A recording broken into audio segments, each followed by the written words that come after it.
السلام عليكم ورحمة الله وبركاته. kusoo dhawaada channelkeena Suldaanka Mashaariicda maanta iyo sheeko guul oo cusub. Maanta runtii waxaan ka hadlaynaa qof aan caadi ahayn. Waa qof ka bilaabay qolkiisa yar xagga boordarka jaamacadda shirkadiisa haddana shirkadiisa tahay number 1 Mareykanka xagga kombiyuutarada xawaasiibta aaliga la gado. Waxaan ka hadlaynaa maanta nin la dhaho Michael Dell. noloshiisa say ahayd wuxuu samayn jiray markuu yaraa seebuu u bilaabay waa maxay istiraatiijiyadda ku socday calashaan soo gaaro shirka number 1 Mareykanka min qol boordanka ah ilaa iyo shirka number 1 Mareykanka xagga kombiyuutarada gada. Okay, ninka waxa la dhahaa Michael Dell. waa kana u jeedin sawirkiisa hadeer. Michael Dell markuu yaraa يعني wuxuu samayn jiray barigu yaraa markuu iskuulka fasax ka qaato fasaxka iskuulka marka la galo uu shaqeysan jiray wuxuu soo saari jiray masaariiftiisa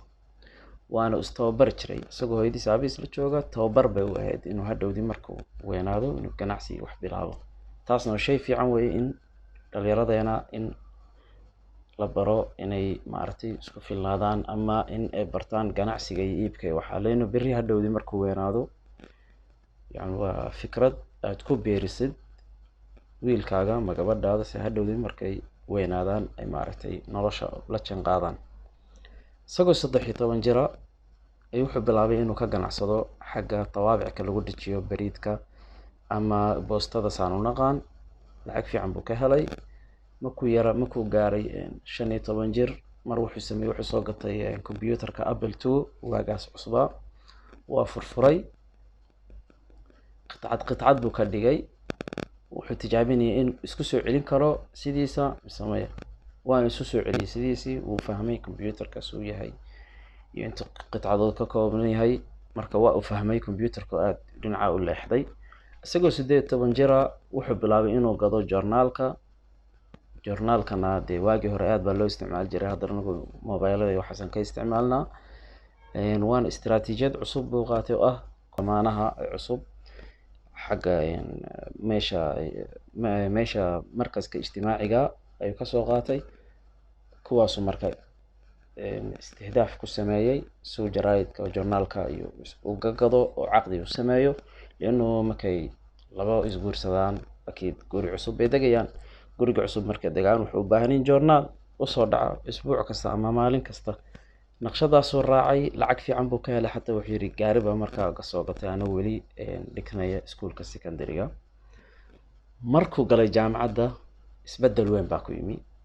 wuxuu dhaxgalay arday jaamacadeed wuxuu dhaxgalay bulshad booranka jaamacadda ku jiray marka wuxuu arkay dhalinyarada badana wax ka ishtirkoonayaan kombiyuutar marka ay soo gataan mid wuxuu dhahayaa anigu waxaan u baahanahay kombiyuutar masaaxadiisu aad u weyn tahay xagga daakiradiisa mana helo kuwa kale waxay leeyihiin maya waxaan u baahanay mid fast ah يعني mid walba wuxuu sheeganayay cabasho gaar ku ah kombiyuutarka saan ugu soonaay kombiyuutarka marka mesela shirkadda HP ama Toshiba طبعا كمبيوتر لابتوب كما كان soo gadano mesela waa ku qoranta HP laakiin qalabka gudaha ku jira HP ma sameyn shirkad bay ka keentay qalab shirkad kale qalab ka keentay shirkad saddexaad bay qalab ka keentay marka isku aadisay oo case-ka u sameysay iyo shaashada dhinac kale shirkad kale ka keentay oo bixisay HP oo wax la isku aadiyay marka isagu wuu fahamsanaa arinta suuqu aaday wuxuu baayacay qitacka yani karti shaashada iyo CPU-ga iyo magaranaysa shaashada kombiyuutarka iyo bahashan CD-ga wareejisa cajalada CD-ga RAM-ka waxyaabahaas uu gaar u baayacay marka wuxuu ogaaday in markaad gaar u baayacdid qitackaas hadhowda adiga aad isku aadisid in 100% ka raqiisan tahay markaad soo gadanaysid kombiyuutar soo jira isku aadan oo shirkad ka soo gadanaysa. طيب marka dambe muxuu sameeyay dhalinyaradu la hadlay la kulmay maxaa u baahan tahay kombiyuutar noocaas isaasan u baahanay suuqu aada isku aadaya qitacii buu keenaa case buu soo gadaa oo isku aada bariga case weyn baa jiray oo maartay desktop-ka isku aadiyaa hadhowdii wiilkii buu ka gadaa lacag raqiisa ka raqiisan shirkadda HP iyo IBM iyo kuwa meeshii caan buu ka noqday markuu caan ka noqday oo dhowr computer gaday wuxuu sirimaan shirkad furo shirkad buu markaa furay okay طبعا ninkan Michael Dell wuxuu sameeyay shirkadda halka waaga caanka ahayd IBM baa la jiray dadka hore kale way ogyihiin buu la tartamayay wuxuu siri siyaasadeeda ay raacdo samee hadhowdii ka fiicnaayo maartay siyaasaddu isticmaal waxa way customer-ka si toos la kulum warqad ku qor waxyaabuhu u baahan yahay inuu computerkiisa ku fiicnaado isku aadi ka iibi shirkad buu marka dambe furay shirkadda khilaal sana wuxuu ka helay arbaax 6 milyan oo dollar ayuu ka helay markuu arkay wixii uu kala kaceen oo shirkadii caan noqday oo jaamacadihii iyo ardaydii wixii dhan oo dhaayeen war computer baan u baahanay isku aadi marka siyaasaddu isticmaal waxay ma yatlubu al-jumhur yani customer-kii si caadi intuu la kulmo maxaad u baahantay waxa ku qortaa ma ahan customer-ka mid intuu la kulmo mid si jiray talabkiisa ma ahan dadka waxay u badan yihiin aan sameeyo hadhowdaan iibiyo cidii doonta gadato cidii doonta aysan gadanin almuhim ninka markuu arkay inay arintiisa u socoto wuxuu sameeyay marka jaamacadii buu iska dayay fiir jaamacadda anigu waxaan u baranaa calashan aan shaqeyno shaqo fiican oo dawlad lacag fiican aan ka helno anigu wali jaamacadda dhiganay baan lacag helay intaas oo lacag iska daa jaamacadda shirkadaada u tafarruq دوام كامل سي هدودي ساد وسميسد wax fiican oo jamhuurka ay rabaan okay shirkadiisa markuu furay wuxuu furay sanadkii 1985 1987 farac kale ayuu ka furay London taa maxay macnaynaysaa localka hadii ku fiicnaatid hadhowdii waxyaabaha maartay khaarijka ka furo farac yani mesela Puntland baad ku fiicnaatay ka furo Hargeysa Muqdisho iyo meelaha ka furo farac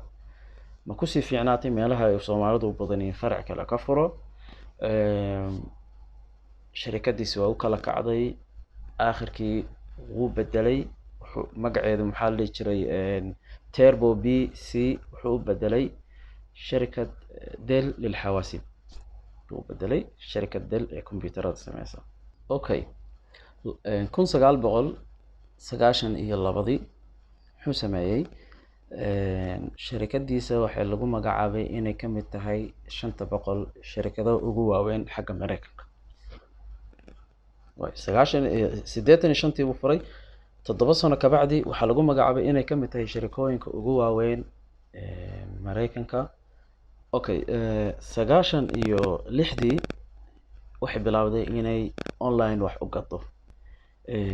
99kii waxay noqotay shirkadda number 1 Mareykanka ee gada kombiyuutarada markuu arkay inuu kombiyuutarada ku najaxay xagga localka xagga khaarijiga waxay bilaabeen in ay dhahaan way anagu maxaa kombiyuutar kaliya u sameeyna ma sameeyno shaashado TV-yo mobile wuxuu ma sameeyno ajhizada electronic kale shirkadii marka magaceeda ay bedeleen wuxuu bixiyeen mu'assasad Dell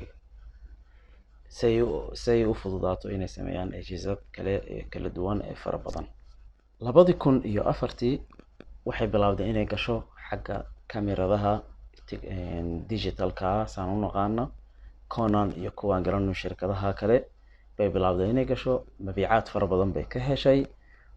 waayo waxa ku waday ninka siyaasadiisii ahayd customer-ka muxuu u baahan yahay customer-ka la fariisanaya maxaad u baahan tahay wallahi noocaas aan u baahan yahay ma yatlubuhu al-jumhur waa siyaasad oo isticmaalay ninka soo u galo shirkadaha ugu waaweyn oo la munaafasay 2005 wuxuu noqday ninka afraad maalqabeenka Mareykanka jooga taa wax macnaheedu inuu yahay lambar 18 xagga adduunka dadka ugu lacag badan shuf wuxuu ka bilaabay qol yar waxan jaamacadda Booranka fikrad waxa arkay baahi dadka u qabaan fikradii uu qaaday uu soo saaray uu tatwiiriyay xoogu saaray hadhowdii jaamacaddii waxbarashadiisii buu iska deeyey wuxuu u tafaruqay xagga fikradiisii wuu ballaarnaatay hadda aakhirka wuxuu noqday 2005 ninka afaraad ee maalqabeenka Mareykanka. hadda shirkadda Michael Dell waxay ka mid tahay shirkadaha ugu waaweyn Mareykanka. waxaa ka shaqeeya dad gaaraya 40,000 oo muwadaf. xataa wuxuu qoray kitaab la dhaho Direct from Dell, yani khibradihiisii ومشاكل شركة. طبعا شركات والبا مشاكل بلاد anagu waxaan ka hadlin dhinaca tatwiirka dhinaca ma aragtay fiican baan ka hadlina, laakiin shirkad walba mashaakil far badan bay leedahay. wuxuu qoray Direct from Dell kitaabkaas dad fara badan baa ka faa'iideystay, waayo wuxuu ku qoray khibraadkii iyo mashaakilkii uu la kulmay iyo qaabkii uu u xaliyay mashaakilka. طيب anagu maxaan ka fahmi karnaa shirkadan iyo maxaa nii keenay sheekada ninkan? horta ninkan ma ahan Christian, ma ahan qof muslimo, waa Yahudi way. Yahuudiyiinta ma garanayna dad maalqabeena way بغض النظر عن diintiisa. يعني waxay ku tusaysaa qofka kullama aad la imaatid waxay u baahan yihiin jumhuurkaaga kullama mabiicaadkaaga ay ku badnaanayaan. waayo anigu markaan arko qof ii sameynaya waxa aan rabo mobileka saan u rabo ii sameynaya, طبعا waan ka helaya qofkaas. waxaan dhahay wallahi qofkan talabaadkaygii waxaygu wuxuu maxaad u baahantahay wuu ii sameeyaa. waana siyaasad fiican haddii lagu socdo. ما يطلبه الجمهور طبعا waa la sheegay رضا الناس غاية لا تدرك baa la yiri, laakiin mar walba waxa la isku dayaa in qofkii wuxuu u baahan yahay inaad u samaysid. maahan adiga waxaad aragtay inuu fiican yahay, la waxaad ku fiirisaa indhahaaga maan, waxaad ku fiirisaa indhaha customerkaaga. lidalik shirkado fara badan baan aragnay waxay sameeyaan istimaarad bay meesha keenaan, way qoraan ka waran adeegyadan bixino, ka waran khadamaadkan ku soo gudbino, ka waran muwaddafintana hal si fiican ma kula tacaamulaan mise maya. waa buuxinaysa istimaaradaas, istibyaan baa la sameynayaa. hadhowdii HR-ka xafiiska HR-ka aadisa waraaqahaas waa la qiimeynaya. lidalik waxaan u baahannahay adigu haddaad tihid qof daneynaya ganacsiyada ama fikir ganacsi haysta, fikirkaaga la imaaw, fiiri jumhuurka waxay u baahan yihiin, ha ka fiirin indhahaaga adigu waxaad u baahan tihiid, la dadka fiir waxay u baahan yihiin. hadhowdii muntajkii u samee insha allahu tacaala. intaasaan ku gabagabeynayaa sheekada guul maanta. waxaan rajeynayaa in haddaad halkan gaartay inaad ku laabatid casharadii ama fiidiyohadii hore aan soo dejinay channelkeena oo aad daawatid. haddii aad daneynaysid mashaariicda iyo aad ka fulin kartid Soomaaliya, like si videoga u shaaco oo dad fara badan u gaaro. aad baan u mahadsantihiin. wassalaamu calaykum waraxmatullaahi wabarakaatuh.